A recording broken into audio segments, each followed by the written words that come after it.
This eruption was just a small warning of the things to come. We must find the root cause of the disaster.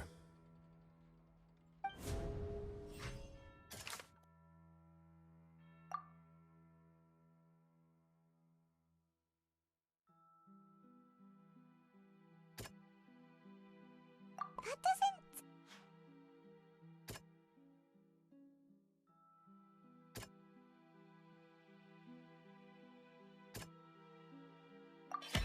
It was both dream and reality.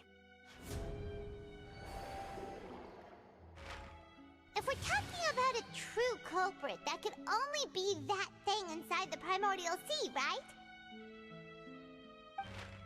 The truth, the original sin, the trial, and the root cause of the disaster.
That was way too close! How did that thing just burst into the Opera House? Wait, was that the huge whale you saw in your dream? So we've met it at last. I understand very well why it has chosen to make an appearance here. That whale does not belong to Teyvat. It is a monster that has traversed the stars, weeping all the while. It has been greedily consuming the energy from the planet's primordial sea, using it to grow. That is the main cause for the rising sea levels. And once it has finished consuming all of the energy contained within the sea, its next step will be... You said that when the Hydro Archon first created Fontanians out of Oceanids, she filled their blood vessels with primordial seawater. Precisely. That whale finds the blood of Fontanians nigh impossible to resist. Therefore, when it left the primordial sea, it decided to make its next stop a packed opera house full of food. Food in the form of Fontanians. We just barely managed to push it back, right? In that case, won't it come back to target the people again, once it's managed to recover its strength? That is correct. Indeed, it is more accurate to say that we should thank that Harbinger for buying us some time. Without him, the whale would have likely come onto land far sooner. From the way he looked, he must have been fighting the creature for quite a long time. That battle maniac. We've always known that he had a special connection with that whale, but we definitely didn't expect it to help us out like this. Anyway, now that we know that this whale is the actual cause of the disaster recorded in the prophecy, all we need to do to stop the prophecy would be to find a way to beat it up, right? It is too late. It had already absorbed too much of the primordial sea's energy before we could notice it. At this point, it has become practically integrated with the sea itself. Even if the entirety of Tevat were to be destroyed, it could still survive and swim off towards some other world. That's not something I will accept. We've already done everything we can, and we even found the true culprit. We've come so far. You can't just tell me that the last hurdle is some impossible foe. That's just not fair. Indeed, that's not how a grand performance should end. I'll fight it to the end, no matter what. So the prophecy will be fulfilled no matter what, huh?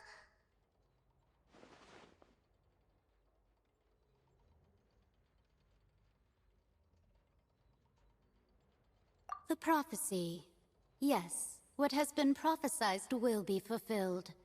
You may view such things as the history of the future.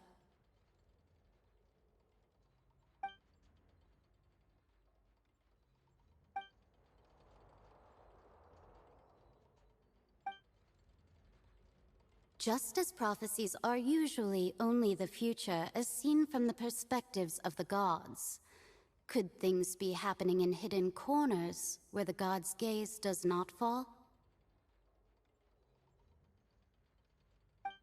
Ultimately, fate shall serve as your only guide, no matter what will happen in Tevat's future.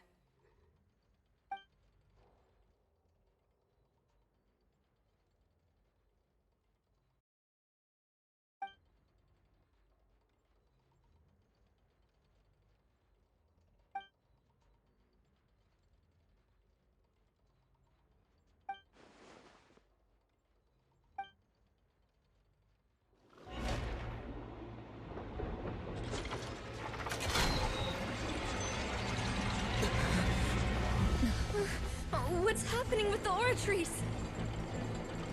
I believe it is preparing to carry out the death sentence.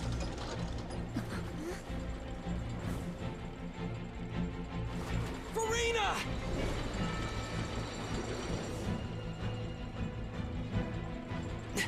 No, I still need answers.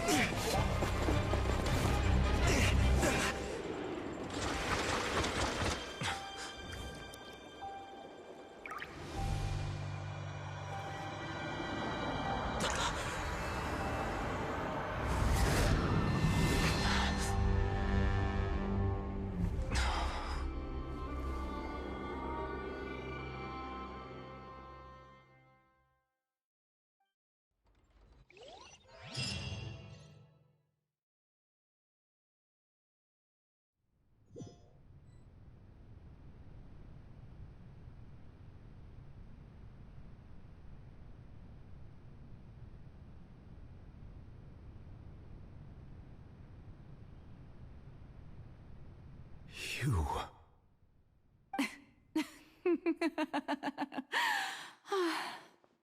Sorry. That shocked expression on your face is just too amusing. I couldn't help myself. You are not Farina. Who are you? The sweet sound of bewilderment. Marvelous.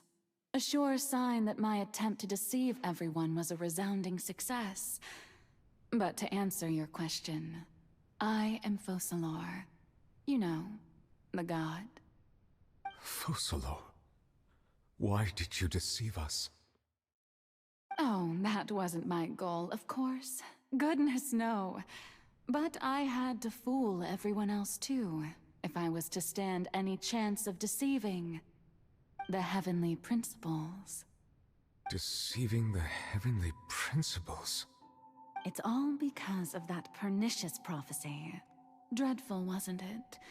Everyone doomed to dissolve. Fontaine condemned to be flooded. One was not amused. In fact, one was positively bemused when that problem was thrust upon me by my dearest predecessor. That's the former Hydro Archon Egeria for the uninitiated.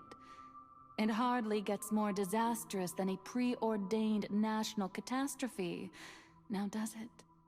She knew full well that the prophecy would surely come to pass.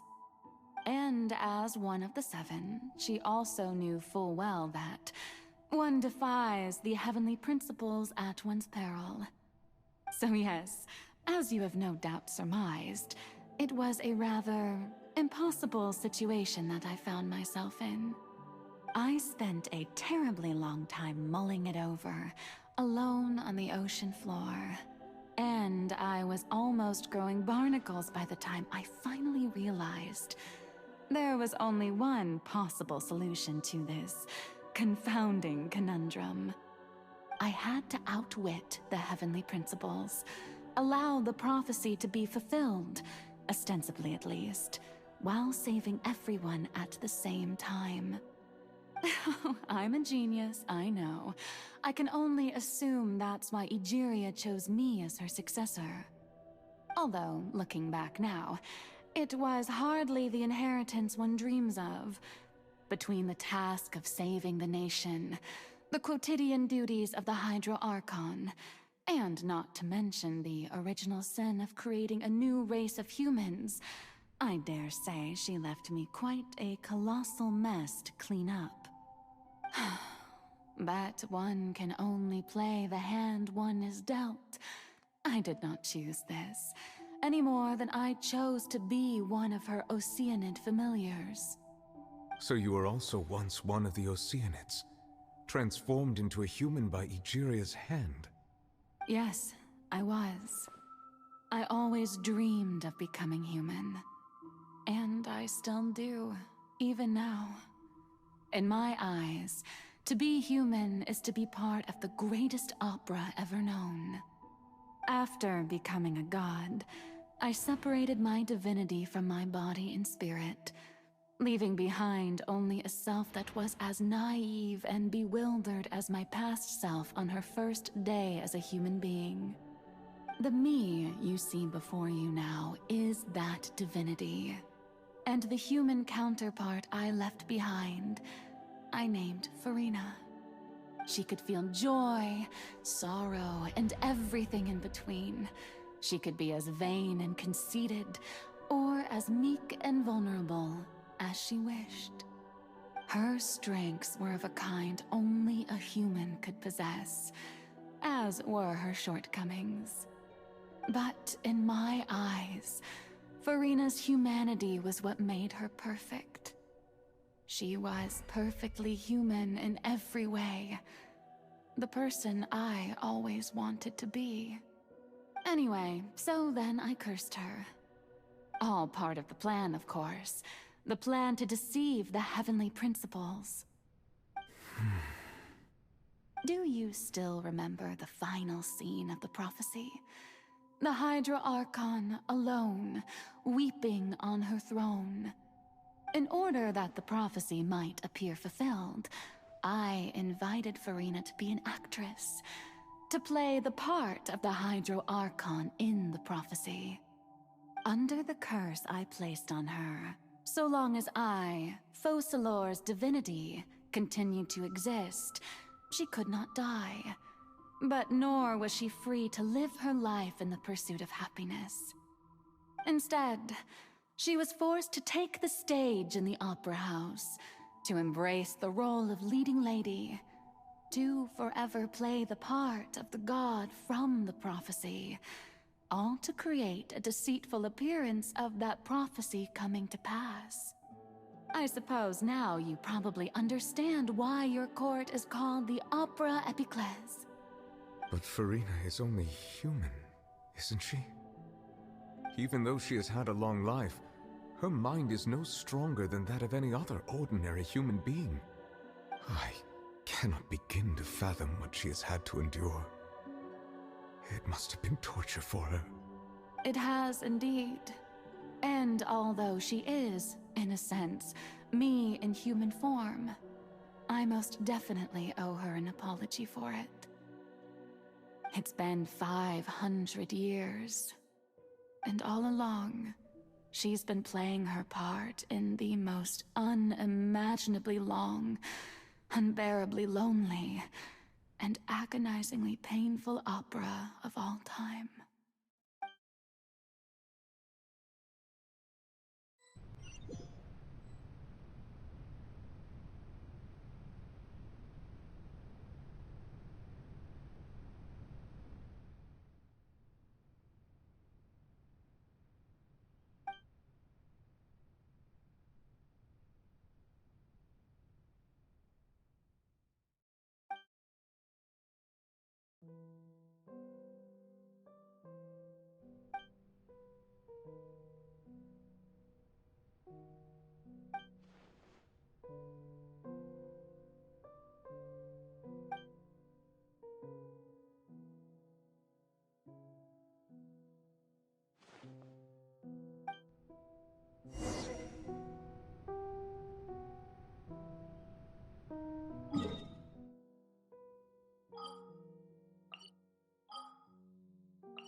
You... Sorry. That shocked expression. You are not for... Fossil... Oh, that wasn't my goal. Of course, the heavenly... Deceiving... It's all because of that pernicious prophecy. Dreadful, wasn't it?